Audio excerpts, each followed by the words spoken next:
जैसा कि आप लोग जानते हैं कि पावर फैक्टर का इलेक्ट्रिकल इंडस्ट्री में बहुत ही बड़ा रोल होता है। जितने भी इलेक्ट्रिसिटी से रिलेटेड काम होता है या इलेक्ट्रिकल की पढ़ाई होती है, सब में पावर फैक्टर कहीं ना कहीं आ ही जाता है।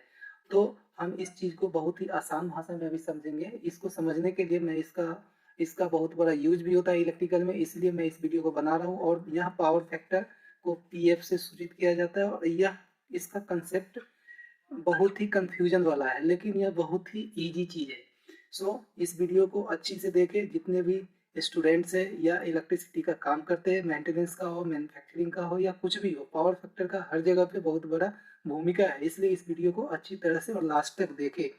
अब पावर फैक्टर को समझने के लिए, क्योंकि पावर फैक्टर जो है पावर से रिलेटेड है, तो पावर को समझना बहुत जरूरी है। मैं यहाँ पर पावर का डिफिनीशन नहीं देने जाऊंगा, बस यहाँ पर हम पावर के बारे में थोड़ा सा ओवरव्यू करूंगा, उसके बाद हम पावर फैक्टर को समझाएंगे। क्योंकि पावर के बगैर ये पावर फैक्टर नहीं समझ सकते, क्योंकि ये पावर को ही डील करता है। पावर फैक्टर पावर से ही डील होता है। तो सबसे पहले हम समझते हैं कि पावर कितने प्रकार के होते हैं। पावर का डिफिनीशन नहीं पढ़ेंगे, जस्ट पढ़ेंगे कि पावर कितने प्रकार के होते हैं। तो जैसे ही समझ जाएंगे कि पावर कितने प्रकार के, उसके बाद हम थोड़ा थोड़ा उसके बारे में समझेंगे। उसके बाद पावर फैक्टर का जैसे ही समझाएंगे इजीली समझ में आ जाएगा। तो चलिए समझते हैं टाइप्स ऑफ पावर। तो देखते हैं कि कितने प्रकार के पावर होते हैं। इलेक्ट्रिकल में पावर तीन प्रकार के होते हैं। मैं पावर का डिफिनीशन नहीं देने जा रहा हूँ, ये पावर बहुत इजी है, इसका दूसरे वीडियो में हम लोग समझेंगे। समझते हैं कि पावर कितने प्रकार के होते हैं। पावर इलेक्ट्रिकल में तीन प्रकार का होता है। एक होता है एक्टिव पावर, दूसरा होता है रिएक्टिव पावर, और तीसरा होता है एपरेंट पावर। एक्टिव पावर को समझते हैं, उसके बाद रिएक्टिव पावर को समझते हैं कि क्या होता है। थोड़ा थोड़ा समझते हैं, डिटेल्स में दूसरी वीडियो में मिल जाएगा आप लोग को। तो एक्टिव पावर का मतलब होता है वैसी पावर जो एक्चुअल में कंज्यूम होता है, एक्चुअल में जो काम करता है। जैसे कि जिस पावर से आउटपुट मिलता है, जैसे बल्ब को जलाते हैं तो जितना पावर से बल्ब जलता है उसको हम लोग एक्टिव पावर कहते हैं। मतलब कि यूजेबल पावर को एक्टिव पावर कहते हैं। ओके, सीधा सीधा समझना है कि जिस पावर से काम होता है उसी को हम लोग एक्टिव पावर कहते हैं। जो पावर यूज में आता है वो पावर को एक्टिव पावर कहते हैं। राइट, एक एग्जांपल से लास्ट में क्लियर कर देंगे। चलिए फिर समझते हैं। और इसको हम लोग के डब्ल्यू में मापते हैं या डब्ल्यू में, मतलब किलोवाट में या वाट में मापते हैं। राइट, उसके बाद रिएक्टिव पावर। रिएक्टिव पावर जो होता है, यहाँ पर हम लोग थोड़ा समझने के लिए एज ए लॉस समझेंगे।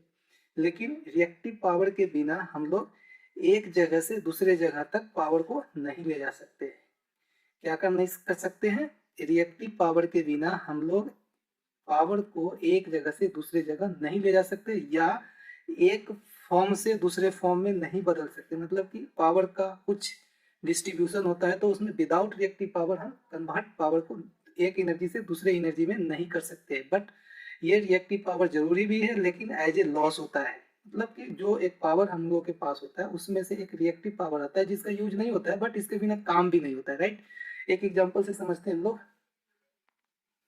जैसे कि एक बर्तन है, बर्तन में हम पानी डाल दिया, पानी में कुछ सर्फ डाल देते हैं। जब इसको हम मिलाएंगे, जब इसे हम पूरा मिला देते हैं, तो हम लोगों को अच्छी तरह से पता है कि इसमें ऊपर से झाग झाग सा व्हाइट कलर का आ जाता है, मतलब कि फोम आ जाता है, फोम सा हो जाता है। मतलब पानी जो होता है यहाँ पर वह एक्टिव पावर का काम करता है, बट जो यहाँ पर फोम है व्हाइट कलर का, फेन बोलते हैं जिसे अपनी भाषा में, वो होता है रिएक्टिव पावर। तो रिएक्टिव यहाँ पर फोम के बिना भी काम नहीं होने वाला है, लेकिन फोम खराब होता है, पानी से ही काम होता है। वैसे इलेक्ट्रिसिटी में जो पावर होता है हम लोगों का, एक्टिव पावर और रिएक्टिव पावर होता है। एक्टिव पावर से एक्चुअल काम होता है, बट पावर को एक जगह से दूसरे जगह ले जाने के लिए कुछ ऐसी पावर की जरूरत होती है जिसे हम रिएक्टिव पावर कहते हैं, और इसका कोई पार्टिकुलर यूज में नहीं आता है। मतलब कि पावर को ट्रांसफर करने के लिए एक जगह से दूसरे जगह ले जाने में काम आता है। तो एज ए अभी सिंपली हम लोग एज ए लॉस मानते हैं। यानी रिएक्ट जितना में, मतलब कि जो मेरे इंड तक है, मतलब जहाँ पे हम यूज करते हैं, हमारे घर तक अगर रिएक्टिव पावर बहुत कम आ रहा है तो वो हमारे लिए बहुत फायदेमंद है। मतलब कि हमें रिएक्टिव पावर चाहिए कम से कम। ओके, तो रिएक्टिव पावर कम से कम होनी चाहिए। राइट, अब चलते हैं रिएक्टिव पावर क्या होता है समझ गए। अब समझते हैं कि एपरेंट पावर क्या होता है। एपरेंट पावर जो होता है एक्टिव पावर और रिएक्टिव पावर का सम होता है। मतलब कि दोनों को जोड़ देंगे, एक्टिव पावर और रिएक्टिव पावर को हम लोग बोलते हैं एपरेंट पावर। रिएक्टिव पावर को हम लोग केवीएआर में बोलते हैं, kilo volt ampere reactive. Right, थोड़ा सा एपरेंट पावर को समझते हैं। एपरेंट पावर जो होता है केवीए होता है। तो केवीए को समझने के लिए केवीए यूनिट से भी हम लोग इसको लिख सकते हैं, वीए भी लिख सकते हैं। तो एपरेंट पावर जो होता है एक्टिव पावर मतलब केडब्ल्यू प्लस एपरेंट पावर केवीए आर होता है, दोनों का सम कर देते हैं तो हम लोग कहते हैं कि वह टोटल पावर है। तो टोटल पावर को समझने के लिए अब क्या होता है, जो हम लोगों के एंड तक जहाँ पे यूज करते हैं पावर वहां तक हम लोगों के पास केवीए ही आता है। के मतलब कि टोटल पावर आता है। ट्रांसमिशन सिस्टम में जब भी कैरी होता है पावर तो टोटल पावर होता है केवीए, मतलब कि एपरेंट पावर होता है और रिएक्टिव पावर दोनों होता है। तो अब क्या होता है कि पावर फैक्टर क्या होता है, अब हम लोग को समझते हैं कि क्या होता है। अब आई बहुत ही जरूरी बात, और वीडियो को स्किप मत करना और गौर से समझना, तभी पावर फैक्टर को आप समझ सकते हो। चलिए इसे थोड़ा साफ करके फिर समझाते हैं। जैसा कि हम लोग जानते हैं कि एपरेंट पावर हम लोगों के घर तक पहुंचता है, जो केवीए होता है, केवीए जो होता है टोटल पावर होता है एपरेंट पावर, ये पावर हम लोगों के घर तक आता है। टोटल मतलब कि active power, active plus reactive, ये पावर दोनों हम लोगों के घर तक आता है। एपरेंट पावर जो होता है active power and reactive power दोनों होता है, मीन्स के डब्ल्यू प्लस के वी ए आर होता है, ये दोनों होता है। तो अब पावर फैक्टर करता क्या है, पावर फैक्टर सिर्फ और सिर्फ ये बताता है कि हम जो टोटल पावर हम लोग के पास आ रहा है उसमें से कितना पावर यूज करने योग्य है। समझ में आया, मतलब कि इसमें से रिएक्टिव पावर को हटा देता है और ओनली ओनली जो है एक्टिव पावर को बताता है कि हाँ भाई आपके पास इतना पावर यूज करने योग्य है और आप इस लोड पर चला सकते हो। जैसे कि पावर फैक्टर जब भी होता है, पावर फैक्टर जब भी होता है तो 1 से कम ही होता है, लेस देन 1 होता है। यह 1 के बराबर नहीं होता है, क्यों नहीं होता है सब पर एक बाद में एक वीडियो बनाएंगे, पावर फैक्टर का टाइप्स होगा उसमें। तो जब भी पावर फैक्टर होता है मिनिमम 0.8 से लेकर के 0.99 तक जाता है। तो अगर हमारे एंड तक 0.99 पावर फैक्टर आ रहा है तो यह बहुत ही अच्छा है। मतलब कि अगर पावर फैक्टर 0.8 है का मतलब ये है कि 100 में से 20 पार्ट रिएक्टिव पावर होगा और 80 पार्ट जो होगा वह एक्टिव पावर होगा। मीन्स अगर ये केवीए जो मेरा है 100 होगा, अगर पावर फैक्टर हमारा 0.8 है तो इससे गुना करेंगे तो आ जाएगा 80। मीन्स 20 जो होगा रिएक्टिव पावर होगा और 80 जो होगा एक्टिव पावर होगा। अब समझते हैं यूज का बात, मतलब कि अगर हमारे पास हमारे घर के नियर बाई ट्रांसफार्मर जो है उसका जो रेटिंग है 500 केवीए का है, राइट, 500 केवीए का है, और ट्रांसफार्मर का पावर फैक्टर जो डिजाइन किया गया है वो किया गया है 0.8, राइट, 0.8 किया गया है, ये पावर फैक्टर है 0.8 किया गया है। अब हमें ये समझना है कि ये ट्रांसफार्मर जो है, ये ट्रांसफार्मर हम आउटपुट में यूज होने योग्य पावर कितना देगा। ये जो है टोटल पावर आता है, केवीए मीन्स टोटल पावर, इसके अंदर वैसा पावर है जो कि ट्रांसमिशन सिस्टम में ढोने में काम आता है, और यूज होने वाला पावर कुछ और होता है, वो होता है एक्टिव पावर। तो अगर पावर फैक्टर 0.1 दिया है इसका मतलब क्या समझते हैं हम लोग, यही हम लोगों को समझना होता है। इसका मतलब हम लोगों को ये समझना है कि इसमें से एक्टिव पावर कितना होगा। तो एक्टिव पावर कितना होगा का मतलब यह है कि 0.8 से गुना कर देंगे अगर हम लोग इसमें, तो वो हो जाएगा आपका एक्टिव पावर। मीन्स जैसे कि एक्टिव पावर जो होगा हम लोग का यहाँ पर, इसके बाद हम फॉर्मूला पढ़ेंगे, क्या होगा 500 इंटू 0.8 होगा, मीन्स 400 जो होगा 400, जैसे ही ये एक्टिव पावर होगा तो हम लोग इसको किलो वाट बोलते हैं, राइट। 400 किलो वाट जो होगा एक्टिव पावर होगा और यह पावर यूज करने योग्य होता है, ठीक है। इसी पावर को हम लोग यूज करते हैं और इस पर हम लोग को जितना लोड देना है 400 किलो वाट में उतना दे सकते हैं, बट लोड भी 80% तक ही देना होता है। 80% तक अच्छा रहता है, 100% देने में फिर लफड़ा है, इसलिए लोड 80% तक ही दे। और यहाँ से फिर पता लगता है कि 20 kVAr जो होगा हम लोगों का हो जाता है एज ए लॉस मानते हैं या रिएक्टिव पावर मानते हैं। चलिए अब हम लोग इसका फॉर्मूला समझते हैं कि क्या होता है। अभी तक हम पावर फैक्टर का प्रैक्टिकल मीनिंग समझ चुके हैं, अब इसका फॉर्मूला समझते हैं। पावर फैक्टर का जो फॉर्मूला होता है वह होता है के डब्ल्यू मीन्स एक्टिव पावर बटा के V A means reactive power. जैसे हम लोग जानते हैं कि KW एक्टिव पावर होता है, राइट, एक्टिव, एंड KVA जो होता है एपरेंट होता है, मतलब कि टोटल पावर होता है। मतलब कि ये पावर फैक्टर जो है एक ऐसा फैक्टर बताता है जो कि टोटल जो पावर आ रहा है उसमें से हम कितना पावर को यूज कर सकते हैं, राइट। पावर फैक्टर क्या बताता है, जो टोटल पावर हम लोग के पास है, जो टोटल पावर है हम लोग के पास KVA, उसमें से एक्टिव पावर कितना यूज करने योग्य है। मीन्स यहाँ से एक फॉर्मूला निकल के आ जाता है, KVA इक्वल टू, सॉरी, यहाँ से एक फॉर्मूला आ जाएगा KW equal to KVA into power factor. Means हम लोगों को KVA ही मिलता है, जहां भी जाओ हर इंडस्ट्री में जो हम लोग के घर तक या सिस्टम तक जिस पे लोड देना है उसको KVA ही मिलता है। तो हम लोग KVA के हिसाब से लोड को नहीं चढ़ाएंगे। अगर जैसे कि KVA 1000 KVA का पावर आ रहा है हम लोग के पास, तो ऐसा नहीं है कि हम लोग 1000 kV का लोड दे देंगे। आपको बता देना चाहूँ कि ये पावर टोटल यूज होने योग्य नहीं है, इसका पावर फैक्टर के हिसाब से आता है। ट्रांसफार्मर से जहाँ से आपके वहाँ पे जो इंडस्ट्री है या कहीं भी, वहाँ पे ट्रांसफार्मर का एक क्षमता है कि वो एक्टिव पावर उतना ही डिलीवर कर सकता है।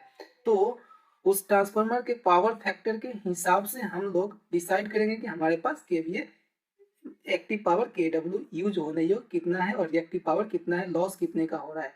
मीन्स अगर मान लो कि ट्रांसफार्मर का रेटिंग के 1000 KVA है और पावर फैक्टर जो है PF, पावर फैक्टर जो है 0.9 दिया गया है, का क्या मतलब है, इसका मतलब ये है कि यूजेबल पावर जो है एक्टिव पावर KW जो होता है, KW वो क्या होता है KVA into power factor, right ना। KVA इंटू पावर फैक्टर है, तो इस प्रकार से हम गुना कर देंगे तो क्या आ जाएगा, किसी ट्रांसफार्मर का जो रेटिंग है 1000 KVA है और उसका पावर फैक्टर 0.1 दिया गया है, इसका मतलब ये है कि मुझे एक्टिव पावर यूज करने योग्य कितना देगा। तो इसके लिए अभी हम लोग ने फॉर्मूला करे KW इक्वल टू होता है KVA इंटू 0. पावर फैक्टर कर दो तो हो जाएगा 1000 इंटू 0.9 मीन्स 900 किलो वाट जो होगा हम लोगों का यूज होने योग्य पावर है, और 900 किलो वाट पर ही हम लोग काम करेंगे, राइट। अब समझ में आ गया होगा। पावर फैक्टर को फिर से रिपीट, अब यहाँ से क्या है ना कि 100 KVAR जो होगा हम लोग का रिएक्टिव पावर होगा, ये हो जाएगा एक्टिव पावर और ये हो जाएगा रिएक्टिव पावर। रिएक्टिव पावर जो है यह एज ए लॉस माना जाता है, या जहाँ मतलब मेरे एंड तक तो आता है, हमारे तक पहुंचता है, जहाँ पे हमारा लोड है सिस्टम है वहां तक आता है, बट हम इसे यूज नहीं कर सकते हैं। जब इससे पहले है, जब लोड से पहले है ट्रांसमिशन सिस्टम ट्रांसफार्मर, तो वहां पर इसका यूज होता है। KVAR के बिना हमारे पास तक यह पावर आ नहीं सकता है, इसीलिए KVAR सिस्टम्स के द्वारा यूज नहीं किया जाता है, बट इसका बहुत बड़ा योगदान है पावर को एक जगह से दूसरे जगह ले जाने में।